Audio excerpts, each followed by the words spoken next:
Support for this episode of the podcast comes from our patrons at Patreon. Head to patreon.com/Chasing Earhart to join the chase and become a patron today.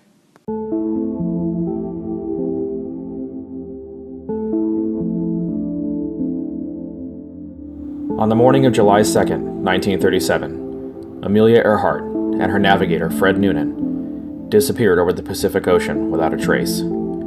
80 years later, all over the world, lie scattered pieces of their puzzle, waiting to be put together. Welcome to the Chasing Earhart podcast.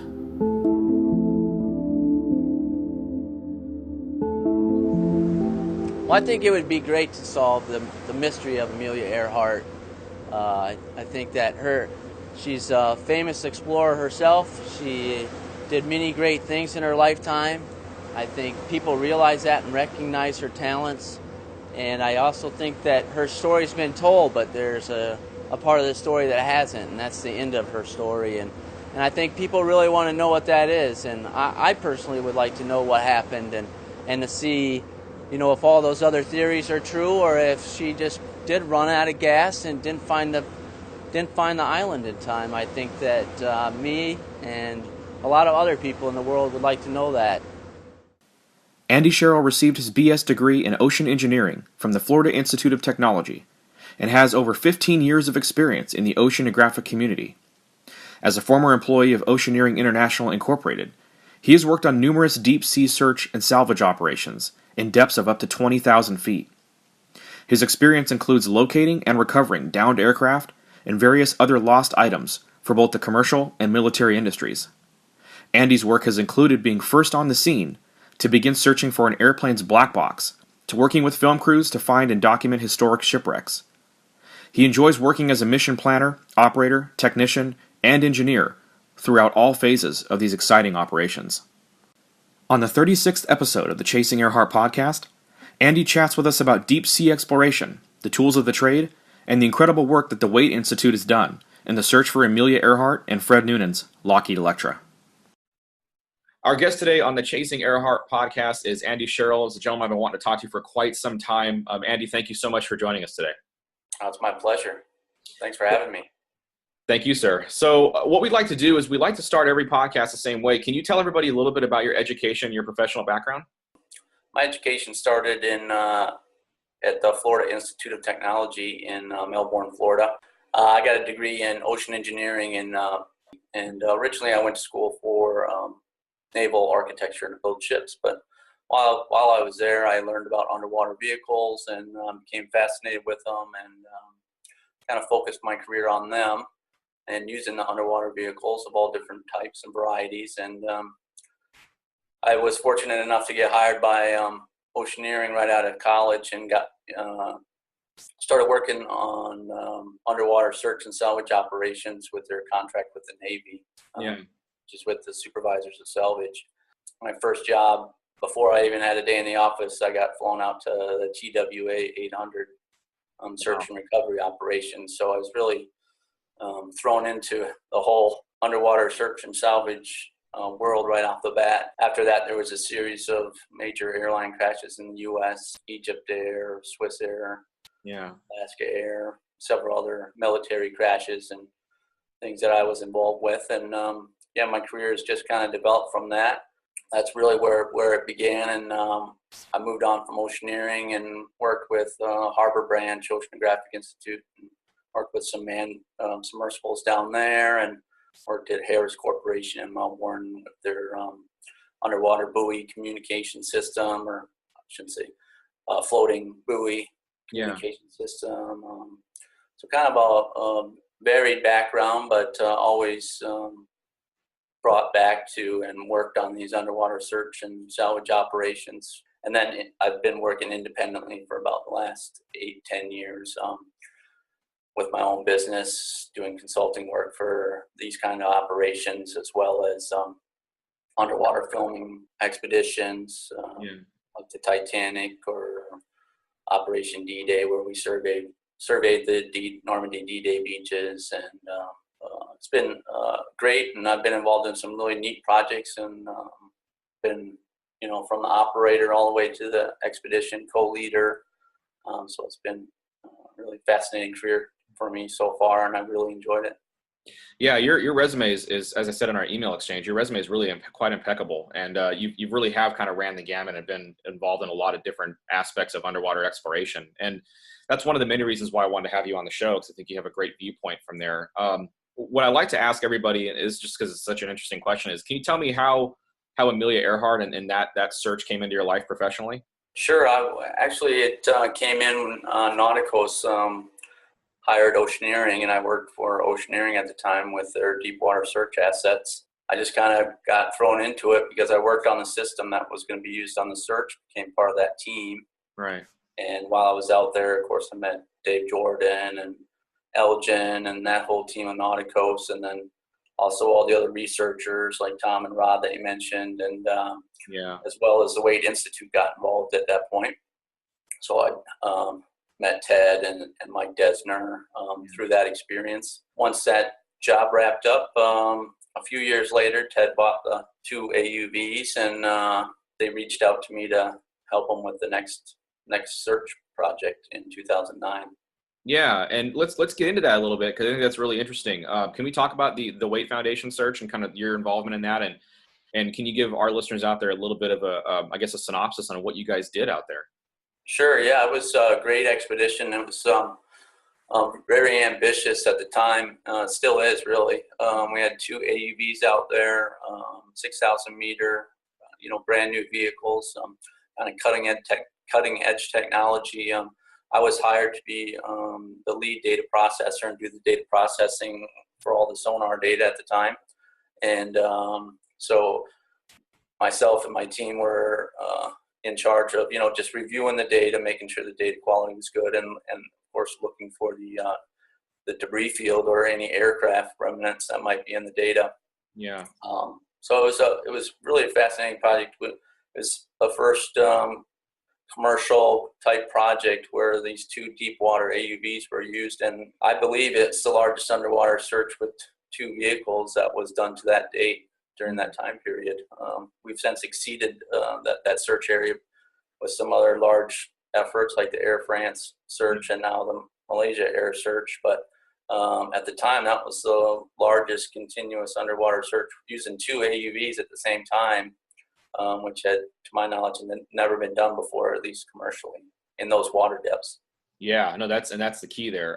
Now, for the young folks that are listening to the project and following along that are fascinated with oceanographic exploration and things like that, AUVs are it's a term that everybody kind of has heard, AUV, ROV, things like that. But many people may not be really familiar with it. Can you tell our listeners out there, especially for the young ones that are listening, exactly what an AUV's role is in underwater exploration? What do you do with an AUV? So an AUV is an autonomous underwater vehicle. What that means is it's disconnected from the ship or any real-time operation, or at least it can be.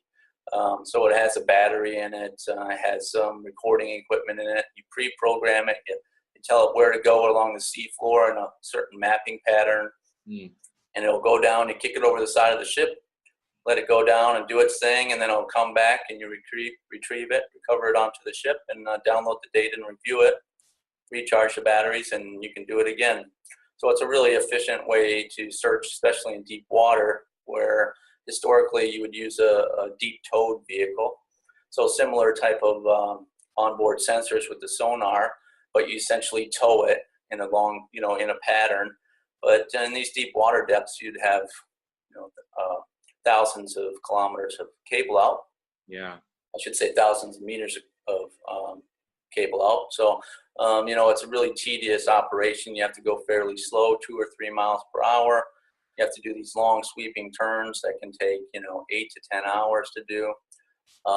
So the AUV technology allows you to, just basically throw these things over the side, and they do their thing, and the ship can operate and do other things. Like, for instance, when we were out there, we had the University of Queensland doing deep water fish trawls in a really remote part of the world. Yeah. And it was fascinating because they discovered at least 1 new species of fish and maybe 2 others. So, it allows the ship to do other things than just the search operations at that time. And then, of course, having 2 underwater vehicles at the same time is even more efficient. So Yeah, doubles your coverage area, I imagine, and doubles the progress you can make. yeah, exactly. It doubles everything. And, you know, the main cost of a lot of these operations is operational ship time. So if you can maximize your coverage while you're out there with the ship every day, then, you know, the search becomes more and more efficient, which is the goal. And of course, to cover the most ground and using the least amount of time and money, because you never know when something's going to break or you're going to run out of money or weather or safety. You know, people get injured out there and have to come into port. So it can, you know, you really want to maximize your efficiency and your time out there. So let's talk about the depths. I mean, because it's been argued by a lot of different folks that are out there that are working this, saying that the Electra can be sitting at depths of 18,000 feet, which is it's a 39 foot, you know, plane. It's like literally a floating needle in a haystack, or a sinking needle in a haystack in this case. How do you guys search? I mean, at depths, I imagine depths of 18,000 feet or roundabouts in that area, can be extremely difficult as far as working with, you know, with those kinds of depths. How does that come into play? How does that factor into the search? You know, it adds a unique challenge to it. You know, as far as the equipment we use, it's really similar to the equipment that you would use in less than 1,000 meters of water depth, but the main difference is that you know, it can tolerate those deeper pressures. But yeah, many of the detection capabilities are very similar. You know, you have a longer transit time going to get to the seafloor and to come back from the seafloor, but you know, we were able to find 55-gallon drums, small pieces of debris from ship trash and that kind of thing. And with the AUVs, the autonomous underwater vehicles, they have a camera system on board that we could use, so we could go back and take a picture, a real, you know, black and white still camera picture of an object on the seafloor, and we could fly like, you know, 4 or 5 meters off the seafloor, or, you know, 12, 15 feet off the seafloor, take a picture, and we know with 100% confidence what those objects are. And so, you know, we could verify the systems and our detection capabilities, and we always run and operate the vehicles to a standard that we can, you know, detect the size of the object we're looking for. In this case, you know, a small aircraft, like you mentioned. But you know, this system was proven by finding, say, the 55-gallon drum barrel, which is, you know, 3 feet by 2 feet. So it's a pretty small object. Right. And we were able to go and take a picture of it and prove that we found it. So, you know, those kind of tests and verification techniques as you are operating just give you that confidence that, you know, we would be able to find and detect, you know, something even in those great water depths. And this is something that maybe not is routinely done, but we do it quite often. And I've been involved in lots of operations where we found objects past 12, 15,000 feet. So, yeah. Wow.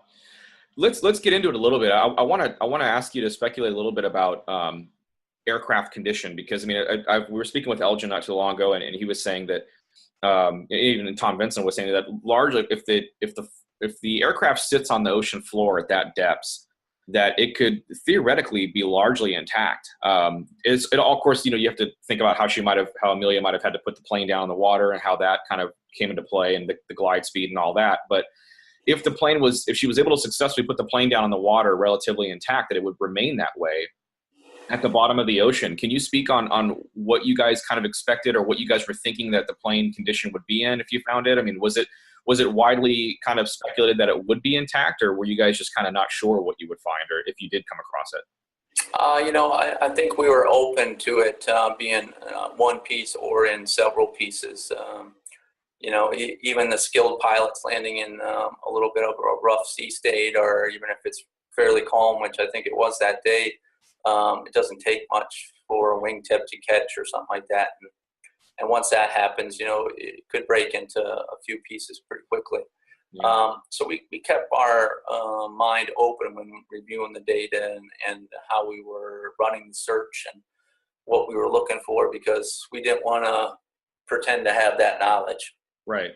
So we agree that, and I certainly agree that the wreckage or the plane would still be in very good, pretty much condition. minus some items that might corrode in those water depths. But typically in those water depths, the oxygen is so low that most metals are fairly safe and corrode very slowly. And we've seen these on old shipwrecks and that kind of thing that we found in deep water.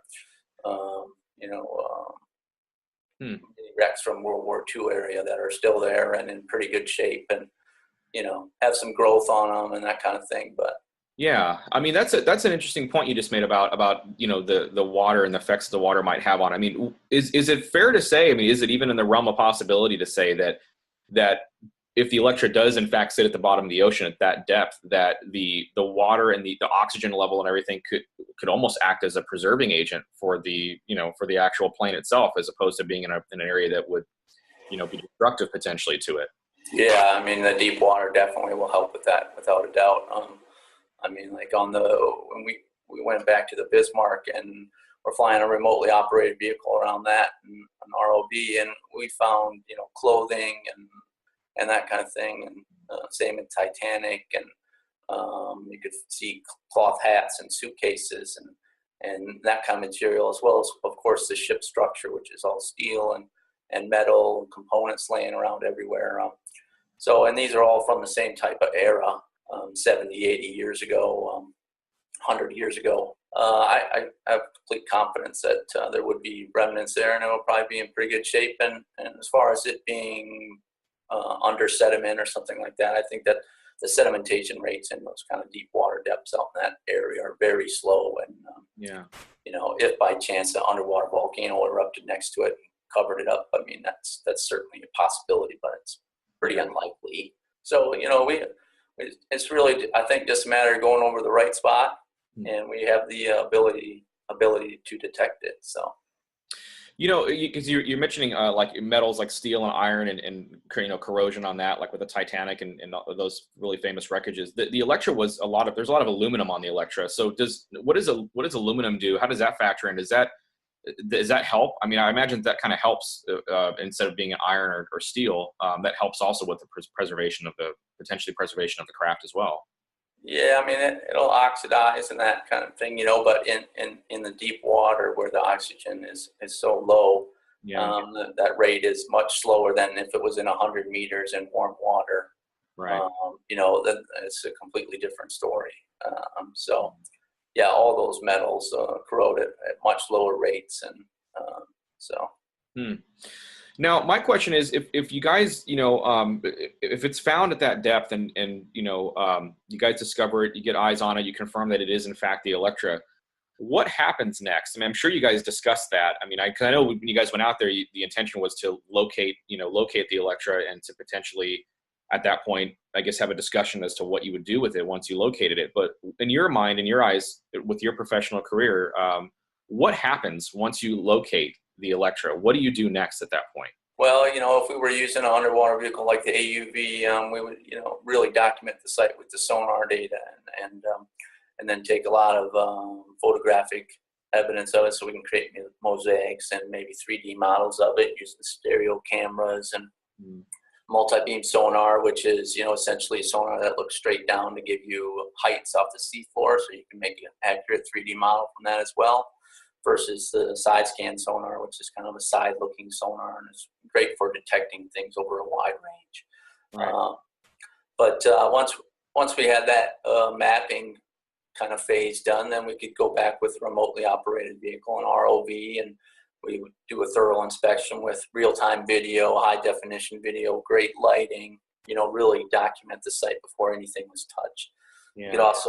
We discussed building, or using small ROVs, like micro ROVs, to fly into the cockpit or to get a better look of, without disturbing anything, to try to better understand what actually happened. Because obviously once you remove that from the seafloor, then everything's changed, and you want to capture as much information before you touch anything, just like any crime scene or anything like that you would think of.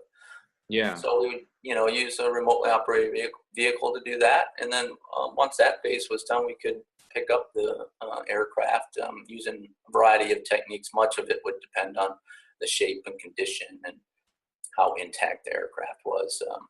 on how we did that. But, I think the goal for everybody would be to recover that aircraft, bring it on board. And, if there's any remains that,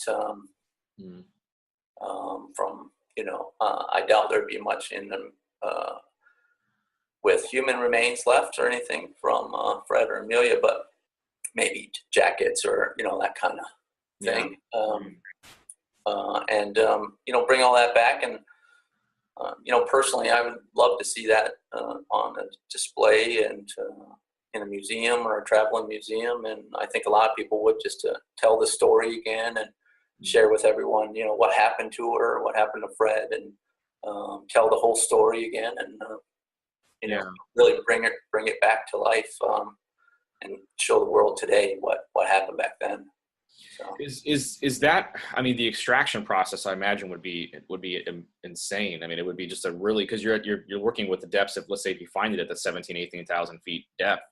How does that process work as far as extraction is concerned? I mean, what do you guys do to extract that thing? I mean, as far as the weight, I think it was around 11,500 pounds or something like that. How does that work, extracting that up from those depths and not having it be damaged on the way up? Yeah, it can get really tricky. Properly attaching straps or building a structure to put underneath it so it supports its own weight. When I worked at Oceaneering, there was a salvage operation for the Hunley, the submarine Hunley from the Civil War era. And once that was found, and they built a whole cradle and dug out underneath the sub and inflated these straps underneath it, and lifted it up intact and so completely supported so that it wouldn't get damaged on the way up. So something like that could be done if the aircraft was intact. If it's in smaller pieces, you can put them in baskets and raise that basket. Right. It really depends on kind of the situation. Each situation is unique, but using remotely operated vehicles, one or two on the seafloor at one time, and they have manipulators, robotic arms on them, usually two per vehicle, and they can do all kinds of things. They can strap on and manipulate objects very fine. There's a series of techniques for bringing that stuff up, using ropes and cranes and that kind of thing. And then, really the hardest part of that is once you get it to the surface and getting it through that air-sea interface. Yeah. Because everything shifts at that point because all the water is draining out. You go from kind of that more stable environment to unpredictable and very unstable. So it's a very tricky time, but once you get through that, that's then get on deck, and the rest of it is conservation and preservation.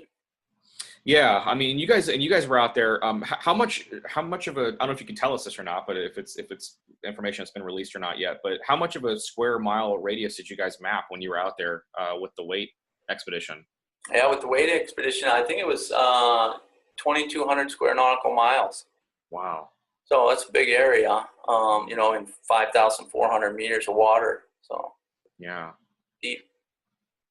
Wow. I mean, is it difficult for a team to really just to know where to start really when you go out there, because the water is so unpredictable, and a lot of people have argued that where it went down exactly, where she was approaching Howland Island when it went down, whether she was as close as 10 miles out or whether she was further out. We don't really know where the aircraft hit the water. It's all speculative at that point. Yeah. How do you know where to start to search? I mean, how does that come into play? How does that work? That's $1 million question, really. Without that information, our job becomes very difficult as people that operate the equipment. You get the loss analysis information, and you get the experts like Rod and Tom to do the radio and transmission, analysis. You get pilots that do loss investigation, like Waitt hired a couple of crash investigators. Yeah. You just got to gather all the information, and you got to weight it, and on how likely you think that it's accurate and factual, Right. especially, 50 to 100 years later when this information is being gathered sometimes. And then you just make a probability map basically at the end of that and say this is where I think it is, and I have this confidence here, and then build from that, and then you kind of, based on that confidence level, you can put together a search proposal based on how much time and money you might be able to raise for what kind of search area you can look in. That's a really challenging part of the search, that all that legwork has to be done before you even consider going out there, because the ocean is so large and vast, and it costs so much money to look in these deep water, remote areas that if you don't have a good idea where it is, it's usually not worth going out there to look, because it is just so expensive. It's just so costly. Yeah, no, I agree with you. And not only that, but time consuming too, because you're getting a lot of folks that are looking for it, and if they don't have any idea of where to start, it can be frustrating. I mean, it's interesting. A lot of people have stated that wherever the plane went down, that it's likely. I think Elgin had mentioned to us that it's likely that the plane is in the exact same spot or pretty darn close to where it went down 80 years ago. That it wouldn't really have moved on the ocean floor once it hit the ocean floor. Is that pretty accurate? Would you agree with that? Yeah, I would believe that. Yeah, that would be my feelings as well. I would agree definitely with that. Yeah. And usually where the aircraft hits the surface, it's usually within a few hundred meters of that point. Usually the currents affect maybe a little bit of the light debris and that kind of thing, but most of the objects are fairly heavy and fall fairly quickly to the seafloor. And some people speculate that, if the aircraft was intact, it could fly underwater somewhat, which I guess could happen. But, I still think it would be very close to where it initially impacted the surface, the sea surface. But once it was on the seafloor, I don't see it moving ever. So. Do you think because they was filled with fuel tanks that were empty, presumably at that point because they had ran out of fuel? But do you think those fuel tanks being in that plane would have added an additional buoyancy to the plane and just would have allowed it to float for a little while, or do you think it possibly? I mean, did you guys kind of discuss that in your expedition? Do you think it just hit the water and boom, went right down, or do you think it might have floated for a little while and then eventually went down? Yeah, that was a conversation several times actually. I'm certainly not an expert on that, but my understanding is that there would be places where it could slowly leak in water, and if it did float, I don't think it would have floated for a long time. Yeah. And for there not to be any damage to any crack, seam, or anything in a landing like that seems pretty unlikely to me. Planes are built and put together strong, but the water is a very hard surface, and besides the Hudson River landing, it's 1 in 1,000 chances that the aircraft wouldn't be damaged somewhat when it landed on the water. Yeah, I'm not even sure if that aircraft was damaged when it hit the water. I know it took on water once it landed because the doors were open, but aircrafts historically have seams, and they leak air. So. Yeah. If they leak air, water can come in. So, wow. Let's talk a little bit about just the disappearance in general, because I mean a lot of people have been involved in this, and there's countless groups that are searching the ocean for it. People are searching islands for it. The Japanese capture thing has gotten really popular. I mean, it's been around for a long time, but that's being worked as we speak as well. What do you think it is about this case in particular that people just can't seem to let go of? I mean, this is the 80th anniversary of Fred and Amelia's disappearance. So it's this is a very kind of an interesting year. That's with everything that's happened in this last, year when it comes to Amelia and Fred. But what do you think it is about this case that just people just can't seem to get over? They love continuing the search, and they're as enthralled about this as they were when, after she disappeared, the day after she disappeared. So why does it? I think part of it is just, the fascination with what she was trying to accomplish and what she was doing, and being able to tell the rest of that story. Part of it is just in today's world, we think that we should be able to find anything and everything on the ocean or on the earth. And, 95 or more percent of the ocean's never been explored in these water depths. So there's a lot out there we haven't seen. And I think there's a fascination with that, and a fascination with, just the mystery of it all. And well, where did she go? Where is it? Where is that plane? Where are her and Fred? And I think that's a big draw as well. So you got the kind of two-sided. You want to finish the story and tell the rest of the tale to honor them, and then the other part is just the sheer interest in that mystery and being able to solve it. And I think that's fascinating on both fronts. Just to find out what happened and see if you can find it. I mean, just to see if you can meet that challenge to find it. So.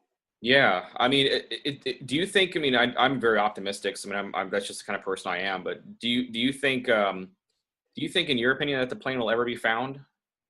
Yeah, definitely. I think it's just a matter of time. Technology is growing all the time. Our ability to map more efficiently and more accurately in those water depths are continuing to grow. I mean, me personally, I've been involved with this Malaysia Air Search for the last 3 years. I mean, it's not the same kind of thing, but it's this monumental task of, in the middle of a huge ocean in deep water, we have no idea what happened in the last so many minutes of the flight or hours of the flight. Yeah, we have these transmissions that don't really tell us where it happened, but just like Amelia, we know it was in that area, but we really don't know exactly where that area was or what happened after that. So it's just they're related in the aspect that, yes, I think both aircraft will eventually be found, and it's just a matter of perseverance and you just have to keep looking. Yeah. What is next for you as far as the Amelia search? Have you been contacted? Have you been in touch with the Waitt Foundation? Are they going to go out again? Have you been in touch with Nauticos? What's next for your role in the search for Amelia Earhart? I am still in touch with the Waitt Foundation. They have since sold those. They lost one of the AUVs, which I was out on that science mission, and that was unfortunate. But after that, they had since sold the other AUV to Ray Dalio, and who operates it quite a bit. And the same folks at Woods Hole operate it still today, and I still work with that group. My work's been kind of delayed lately because I've been 100% involved with this Malaysia Air Search for the past 3 years, but I still maintain contact with them, and they check on my availability for upcoming operations. One of which was, the recent Amelia operation, which I did not go on, but so I would certainly love to be involved with any future searches, and I'm not actively trying to start a search right now, but if anybody was, I'm more than happy to help and share with all our experiences and data and where we've looked and how we did it, and, to help support any future effort. I would certainly be 100% like to be included or support in any way I can. So my last, we're going to wrap it up here, but I want to ask you a couple more final questions. And the last one is, we always talk about her impact and her legacy and why she's so important. In your eyes, can you tell everybody out there what you believe is Amelia Earhart's impact? And this is on the 80th anniversary of the disappearance. What is her impact still in the 21st century, do you think? Well, I think her impact is, empowering women and showing that they can do anything that a man can do. And, and not only that, if any person, man or woman, sets their mind to something, they can go for it. They can achieve it. And, she had setbacks along the way, but she kept moving forward and she tried new and challenging things. And, she's an inspiration to women and men today for doing that. And I think that's why people look up to her. And ultimately, maybe she didn't make it around the world like her plan was, but she tried and made it really far. That's an inspiration to all of us, really. Andy, where can people find your work online? Do you have a website that people can check out? Yeah, I have a website. It's www.sos-oe.com. All right. Yeah. We'll put a link to that in the show notes. Andy, it's been an absolute pleasure. Thank you so much for your time. I know you have a lot going on, so I appreciate it. Oh, no, it's my pleasure. Thanks for putting all this together. It's a great project and great story, and really, really happy to be a part of it. I'm Chris Williamson, and you've been listening to the Chasing Earhart podcast. You can follow the project on Instagram, Twitter, and Facebook using the handle @ChasingEarhart. If you haven't yet, go to Apple Podcast and subscribe, rate, and review this podcast. Join us next week when we sit down with project guests and the hosts of Astonishing Legends, Scott Philbrook and Forrest Burgess. Thanks for listening.